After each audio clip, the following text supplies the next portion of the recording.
Stay with me until the very end, because what you are about to hear is more than the past. It is a living testimony, a truth that still beats in every drum, every chant, every heartbeat of the African diaspora. This is the African gods that crossed the Atlantic.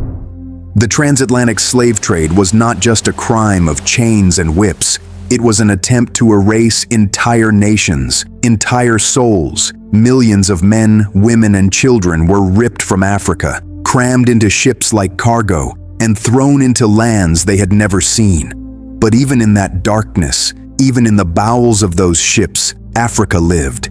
Its heartbeat echoed in memory, in spirit, in silence.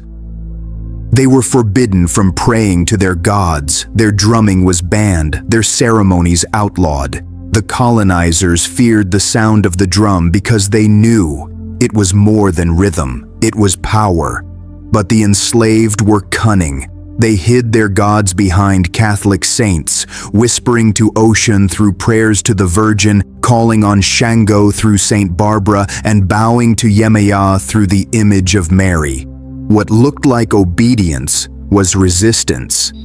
In the fields, in the cabins, under the cover of night, rituals continued. A chant carried through the cane fields, a drum beat disguised as dance, a candle lit in secret. The gods did not vanish, they adapted. They wore masks, they learned new names, and they waited. Across the ocean, in the land of captivity, the gods of Africa survived. The Yoruba people carried their Orishas across the waters. These were not distant gods. They were protectors, guides, and family. And when the Yoruba crossed the Atlantic, the Orishas crossed with them. Yemoja, the great mother of the ocean, rose from the waves in Cuba and Brazil as Yemaya. To every fisherman and every mother, she remained the guardian of life itself. Shango, the thunderer, the king of kings, struck fear into the hearts of oppressors. His fire burned in every drumbeat, in every act of resistance.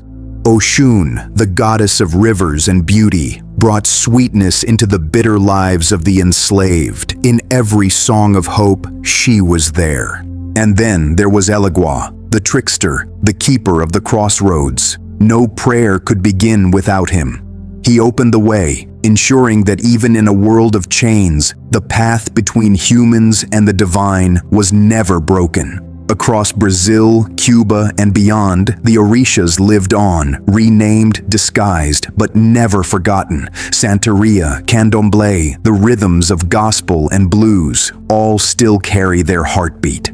In Haiti, the gods of the Fawn and Eowe rose with fire. The spirits, the Lua, refused to remain silent. They became protectors, healers, and warriors for the enslaved. And when the time came, they lit the flames of revolution. Papa Legba stood at the crossroads, opening the gates to the spirit world. Erzuli, goddess of love and compassion, wept with her people, her tears mingling with their pain and their hope. Ogu, the warrior spirit, armed the enslaved with courage and fire, whispering strength into their hearts as they rose against their masters. And Dambala, the great serpent, coiled himself around Haiti, blessing its struggle with creation and wisdom. It was under the guidance of the Lua that the enslaved of Haiti rose up, shattered their chains, and carved the first Black Republic out of blood and defiance. The gods of Africa were not only alive, they were revolutionary. From Central Africa, the Bakongo brought the power of the Nkisi spirits. Their faith was tied to the earth, to the rivers, to the very breath of life. These spirits crossed the ocean too, and in Brazil, the Caribbean, and the American South, they took root. The Nkisi Nkondi was the spirit of justice. With every nail, every blade driven into its figure, it bound promises, punished betrayal, and defended the people. Kalunga was the great boundary, the line between the living and the dead. To the Bakongo, death was never the end, only a crossing.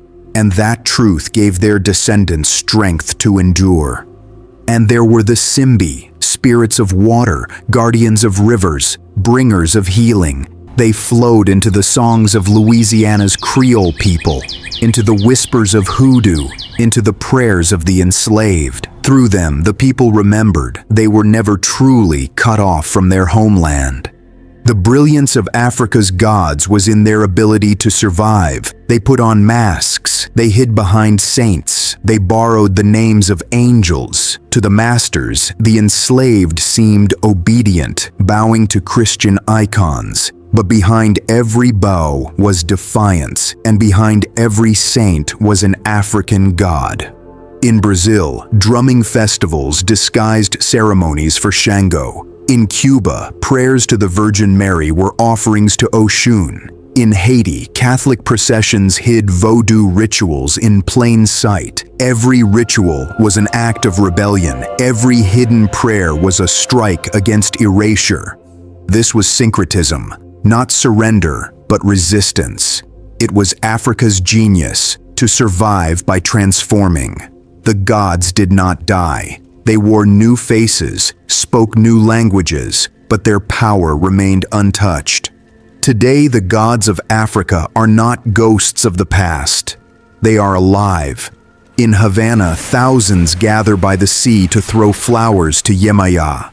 In Bahia, Brazil, the streets shake with drums as Shango is invoked with fire. In New Orleans, Papa Legba is still called upon at the crossroads. These traditions, candomblé, santeria, vodou, hoodoo, are not fragments. They are living faiths carried proudly by descendants of those who once prayed in secret. They are proof that the gods who crossed the Atlantic not only survived but thrived, shaping culture, music, and identity.